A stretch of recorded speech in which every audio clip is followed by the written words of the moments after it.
Hello students, welcome in लोक and learn classes. आज हम पढ़ने वाले हैं Newlands law of Octave. Okay, ये जो टॉपिक है वो एलिमेंट की पीरियोडिक क्लासिफिकेशंस का टॉपिक है और ये बहुत ही इंपॉर्टेंट टॉपिक है। इसमें से एग्जाम में क्वेश्चंस पूछा जाता है। The attempt of the Dobereiner encouraged other chemist to correlate the properties of elements with their atomic मास।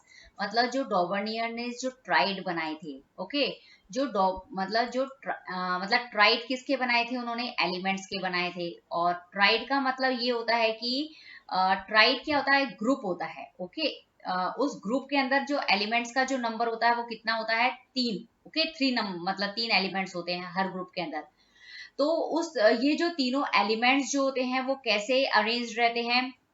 वो उनके एटॉमिक मास के ऊपर क्या होते हैं? वो अरेंज रहते हैं। ओके, मतलब जो डॉबर्नियर के जो ट्राइड बनाए थे, उस ट्राइड के अंदर जो एलिमेंट्स थे वो इंक्रीजिंग एटॉमिक मास वाले ऑर्डर के अंदर क्या थे? अरेंज थे।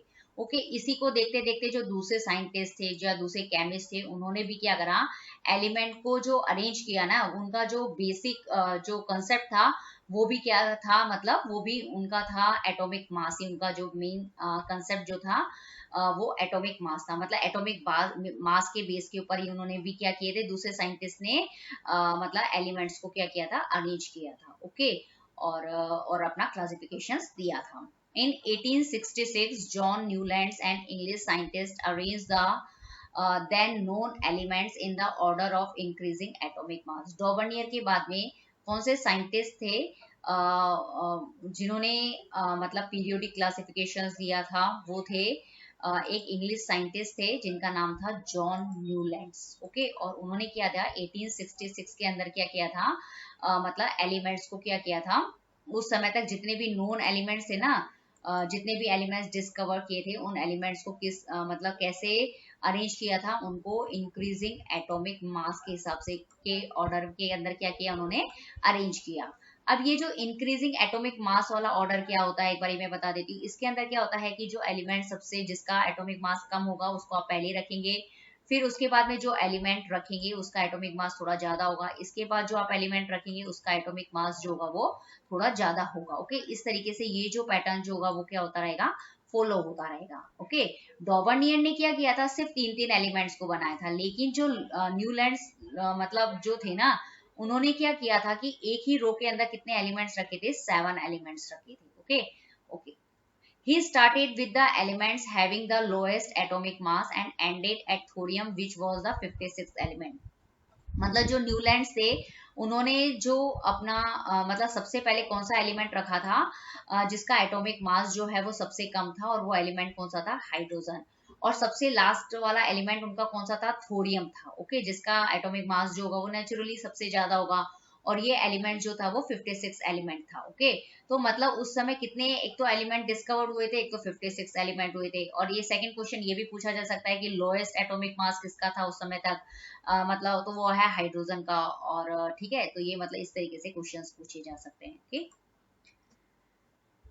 अब ये उन्होंने ये पूरा मतलब बताया है कि मतलब किस तरीके से उन्होंने मतलब एलिमेंट्स को मतलब अरेंज किया, उनको इंक्रीजिंग एटॉमिक मास के ऊपर, बेस के ऊपर। Okay, he found that every 8 element had the property similar to that of the first. और उन्होंने जब एलिमेंट्स को कैसे किया, कैसे अरेंज किया उनको मतलब इंक्रीजिंग एटॉमिक मास वाले ऑर्डर के अंदर अरेंज किया। ओके, तो उन्होंने देखा कि जो एवरी 8 एलिमेंट जो होता है, मतलब हर 8वां एलिमेंट जो होता है वो उसकी जो प्रॉपर्टी जो होती है वो किसके मतलब इक्वल होती है, सिमिलर होती है। जो फर्स्ट एलिमेंट जो होता है ना उसकी प्रॉपर्टी और जो होती है वो 8 एलिमेंट की जो प्रॉपर्टी जो होती है वो क्या होती है? एकदम सिमिलर होती है। Okay, he compare this to the octave found in music. मतलब उन्होंने देखा कि जिस तरीके से म्यूजिक के अंदर मतलब ये मतलब देखा जाता है ना कि म्यूजिक के अंदर क्या होते हैं? नोट होते हैं, म्यूजिकल नोट्स होते हैं। ओके, म्यूजिकल नोट्स होने का मतलब होता है कि ये जैसे म्यूजिकल नोट्स है, यहाँ पे आप देखेंगे कि सा रे गा मा पा धा नी, और फिर 8वां जो सुर आता है वो वापस से आता है सा।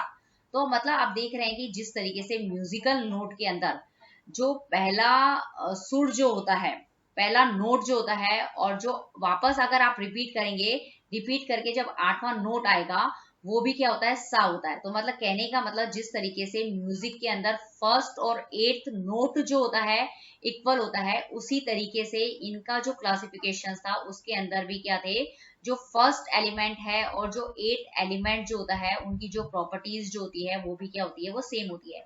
मतलब इनका जो क्लासिफिकेशंस जो था वो मतलब कैसे किसके सिमिलर माना गया, जो म्यूजिक के अंदर जो नोट होते हैं उसके ऊपर मतलब क्या था, सिमिलर था। मतलब म्यूजिक के अंदर जैसे फर्स्ट और 8th नोट जो होता है इक्वल होता है, उसी तरीके से इनके जो क्लासिफिकेशन जो इन्होंने दिया था उसके अंदर जो फर्स्ट और 8th एलिमेंट्स जो होते हैं उनकी जो प्रॉपर्टीज जो होती है वो भी क्या होती है, सिमिलर होती है। ओके, तो इन्होंने इस हिसाब से ये बताया था। मतलब इसका इनका जो कंपैरिजन जो उन्होंने किया था वो म्यूजिक के नोट से किया था। ओके, ये इनकी खास बात थी। ओके, हो गया। Therefore he called it the law of octave। इसी हिसाब से उन्होंने क्या दिया, फर्स्ट और 8th एलिमेंट्स जो होते हैं ना वो इक्वल, मतलब उनकी प्रॉपर्टी सिमिलर होती है, तो इसी रूल को उन्होंने क्या बना दिया, इसको ही उन्होंने बोला लॉ ऑफ ऑक्टेव के नाम से उनको बताया गया। और इन्होंने क्या बोला, it is known as Newlands law of octave. और मतलब ये जो लॉ ऑफ ऑक्टेव किसने डिस्कवर किया था, किसने बताया था कि हमें फर्स्ट और 8th एलिमेंट की जो प्रॉपर्टीज होगी वो सिमिलर होगी, तो वो बताए थे न्यूलैंड्स थे। इसलिए ये जो लॉ ऑफ ऑक्टेव जिस मतलब बताया था वो साइंटिस्ट थे न्यूलैंड्स, इसीलिए इस रूल्स को क्या बोला जाता है, न्यूलैंड्स लॉ ऑफ ऑक्टेव के नाम से भी इसको जाना जाता है। In Newlands octave the properties of lithium and sodium were found to be the same. Sodium is the 8th element after lithium. Similarly, beryllium and magnesium resemble each other. Okay. अब इन्होंने ये बताया था कि ये उन्होंने क्या कर दिया, पूरा का पूरा अपना जो क्लासिफिकेशंस था, एलिमेंट्स था, उसको क्या कर दिया, अरेंज कर दिया। मतलब उसके हिसाब से एलिमेंट्स को कर दिया अरेंज। ओ मतलब ओके, इसने देखा मतलब इसमें उन्होंने देखा कि जो हर रो के अंदर उन्होंने कितनी मतलब एक रो के अंदर कितने एलिमेंट्स को रखा उन्होंने, 7 एलिमेंट्स, 1 2 3 4 5 6 एंड 7। इसी तरीके से हर रो के अंदर उन्होंने कितने एलिमेंट्स रखे, 7 एलिमेंट्स को अरेंज किया। ओके, तो अब उन्होंने देखा, पहली चीज उन्होंने हर रो के अंदर उन्होंने 7 एलिमेंट रखा, और फिर उन्होंने बताया कि जो फर्स्ट एलिमेंट जो होता है, ये जैसे सपोज आपने लिया ये फर्स्ट एलिमेंट 8, तो 8 का जो ये फर्स्ट एलिमेंट है, और ये जो है फ्लोरीन जो है वो 8th एलिमेंट है, तो मतलब इनकी जो हाइड्रोजन और फ्लोरीन की जो प्रॉपर्टी होगी वो क्या होगी, सेम होगी। इसी तरीके से उन्होंने बताया कि जो लिथियम जो है ये कौन सा हो गया, फर्स्ट एलिमेंट अगर आप इसको मानते हैं, तो इसके बाद में जो 8th एलिमेंट जो आएगा वो कौन सा आएगा, सोडियम आएगा। इसको आप काउंट करके भी देख सकते हैं, 1 2 3 4 5 6 7 और 8। तो मतलब ये लिथियम और सोडियम की जो प्रॉपर्टी जो होगी वो सेम होगी, क्योंकि लिथियम जो है वो फर्स्ट एलिमेंट हो गया, और सोडियम जो हो गया वो 8th एलिमेंट हो गया। और इसका कंपैरिजन इन्होंने कैसे समझाया था इनको, वो म्यूजिकल नोट के हिसाब से बताया, जैसे सा रे गा मा पा धा नी सा। ओके, मतलब लिथियम के ऊपर ही मतलब फर्स्ट म्यूजिक नोट कौन सा आ रहा है, सा, और सोडियम के ऊपर जो नोट आ रहा है वो भी क्या है, सा। तो मतलब कुल मिला के उनकी जो प्रॉपर्टीज जो हुई वो लिथियम और सोडियम की सेम हुई। इसी तरीके से उन्होंने beryllium, magnesium, boron, aluminium, carbon, silicon, nitrogen, phosphorus, oxygen, sulphur, इनकी प्रॉपर्टी को भी हमको म्यूजिकल नोट के हिसाब से मतलब समझाया कि मतलब ये अगर एक फर्स्ट एलिमेंट है तो इसका जो 8th एलिमेंट जो होगा वो क्या होगा, सल्फर होगा। तो मतलब इनकी जो प्रॉपर्टीज जो होगी वो सिमिलर होगी। मतलब उनका जो क्लासिफिकेशन जो था मेन वो किसके ऊपर था, मतलब एक तो एटॉमिक बेस के मास जो होता है उसके ऊपर डिपेंड था, और उन्होंने दूसरी बात ये रखी थी अपनी कि और दूसरी बात उन्होंने बताई थी कि जो उनका जो फर्स्ट एलिमेंट जो होगा और जो 8th एलिमेंट जो होगा उसकी जो प्रॉपर्टीज, जो केमिकल और फिजिकल प्रॉपर्टीज जो होगी वो भी सेम होगी। ओके, ये उनका मतलब मेन कंसेप्ट था। Okay, clear.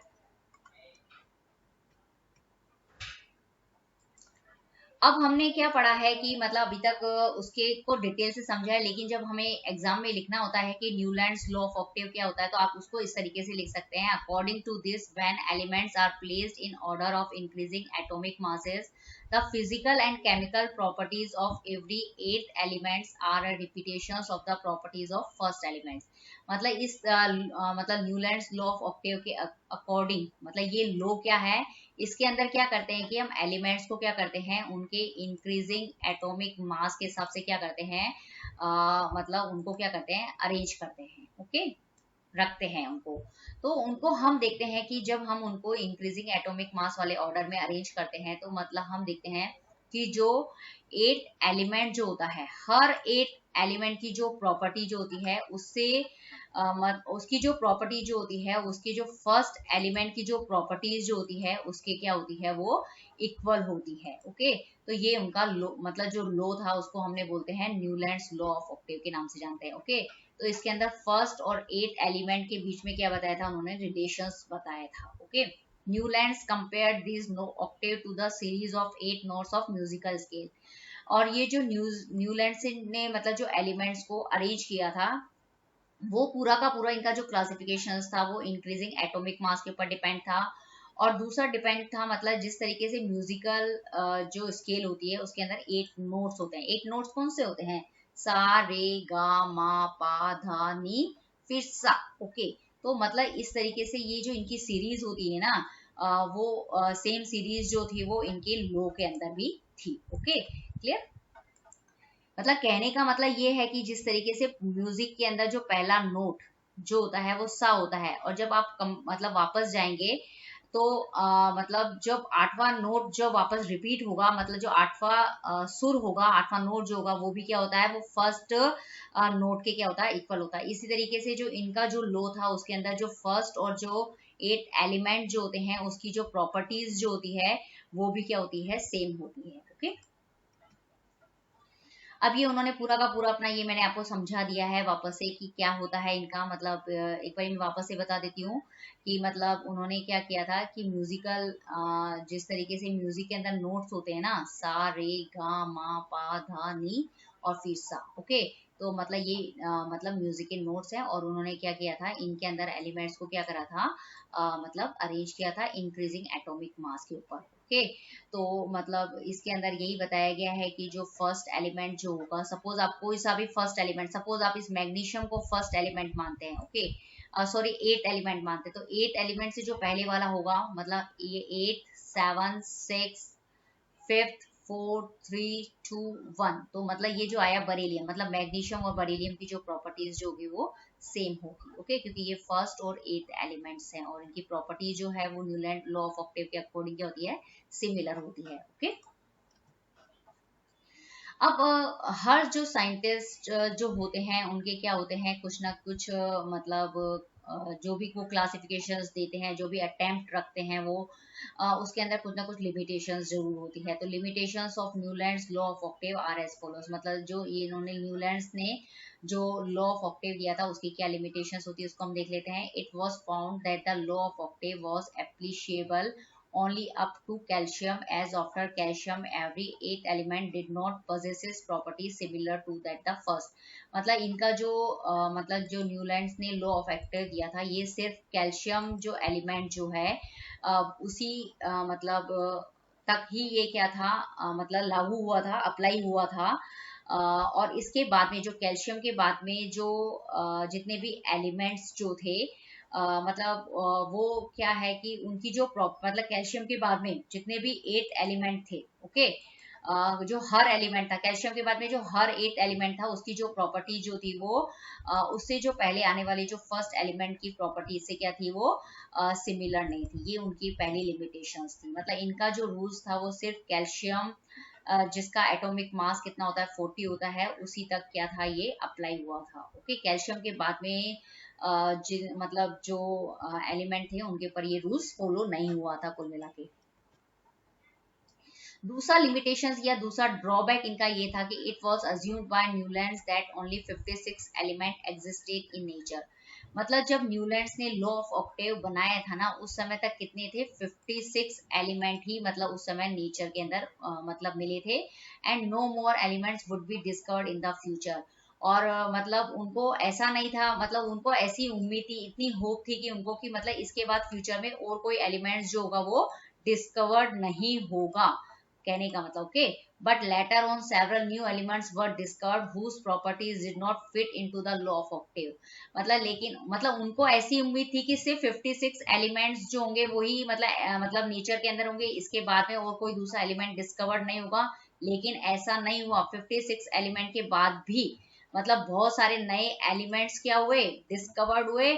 और मतलब डिस्कवर्ड होने के बाद में वो उन एलिमेंट्स को लॉ ऑफ ऑक्टेव के अकॉर्डिंग मतलब जो था ना उसके हिसाब से मतलब उसको वो अरेंज नहीं कर पाए थे। Okay, clear. उनका थर्ड लिमिटेशन था, in order to fit element into his table Newlands adjusted two elements in the same slot but also put some unlike elements under the same node. मतलब जब वो क्या कर रहे थे, एलिमेंट्स को क्या कर रहे थे, फिट कर रहे थे। मतलब फिट करने का मतलब उनको अरेंज कर रहे थे। अरेंज किस में कर रहे थे, वो एक टेबल के अंदर फॉर्म मतलब उसको क्या कर रहे थे, अरेंज कर रहे थे एलिमेंट्स को। तो उनसे क्या हो गई, कुछ गलती हो गई। तो उन्होंने क्या किया, न्यूलैंड्स ने दो एलिमेंट्स जो थे उनको क्या कर दिया, एक ही स्लॉट के अंदर क्या कर दिया, मतलब रख दिया। तो वो दो एलिमेंट्स कौन कौन से थे, कोबाल्ट और निकल। ओके, अब ये था but also put some unlike elements under the same node. और इसके अलावा इतना ही नहीं किया उन्होंने, बल्कि कुछ ऐसे अनलाइक एलिमेंट्स भी थे उनको क्या कर दिया, सेम नोड के अंदर रख दिया। ओके, सेम नोड का मतलब ये था कि मतलब ये जो अनलाइक एलिमेंट्स की जो बात हो रही है ना वो यहाँ पे हो रही है Fe की। ओके, Fe का मतलब होता है कि जो Fe जो है उसकी जो प्रॉपर्टीज जो है वो न तो ऑक्सीजन से मिलती है, ना सल्फर से मिलती है, ना ही Se से मिलती है। मतलब तीनों से, मतलब ये जो तीनों एलिमेंट्स जो है ना, ऑक्सीजन, सल्फर और ये Fe, मतलब इसकी जो प्रॉपर्टी जो होती है वो मतलब Fe से मैच नहीं करती है। फिर भी इस Fe को क्या करा, इस सेम नोट के साथ में रखा, मतलब ये नी नोट के अंदर उसको अरेंज किया। तो ये उनका एक ड्रॉबैक था यहाँ पे। Okay, cobalt and nickel are in the same slot and these are placed in the same column as fluorine, chlorine, bromine, which have very different properties than these elements. Iron, which resemble cobalt and nickel in properties, has been placed far away from these elements.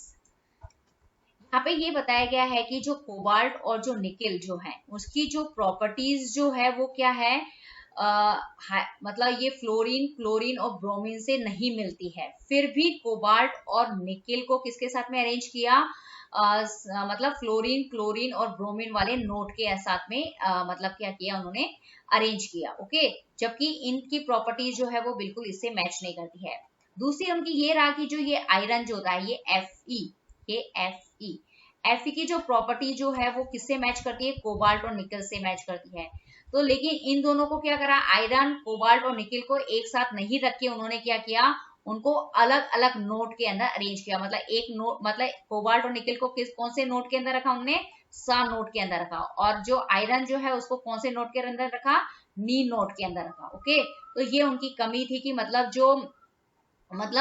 जिनकी property similar है उनको एक note में नहीं रखा, और जिनकी property जो है वो अलग अलग है उनको क्या कर रहे हैं, वो एक साथ रख रहे हैं। तो ये उनकी बहुत बड़ी लिमिटेशंस रही यहाँ पे। Thus Newland's law of octave work will with lighter elements only। जो न्यूलैंड्स का जो मतलब कौन सा लॉ दिया था उन्होंने, लॉ ऑफ ऑक्टेव। अभी तक आप समझ गएंगे कि लॉ ऑफ ऑक्टेव क्या होता है। मतलब ये एक बारी मैं वापस से रिवीजन के लिए बता देती हूँ कि जो न्यूलैंड्स का लॉ ऑफ ऑक्टेव है वो है, इसके अंदर एलिमेंट्स का क्लासिफिकेशन किया गया है। इस क्लासिफिकेशन के अंदर जो एलिमेंट्स जो होते हैं उनको उनके एटॉमिक मास के इंक्रीजिंग ऑर्डर के बेस पे क्या किया गया है, अरेंज किया गया है, पहली चीज।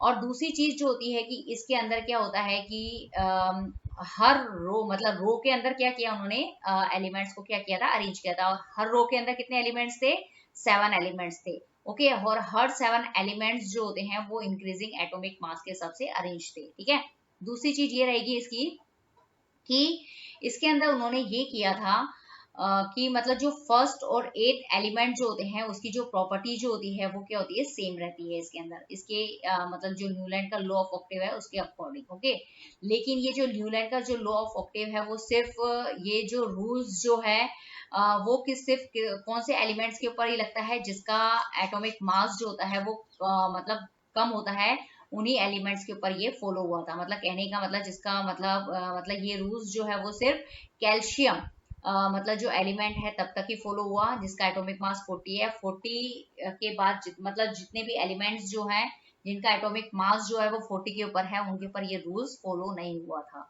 ओके, यदि आपको मेरा ये वीडियो पसंद आया है तो इसे प्लीज चैनल को सब्सक्राइब कीजिए और नोटिफिकेशंस बेल को दबाना ना भूलें। Thank you very much.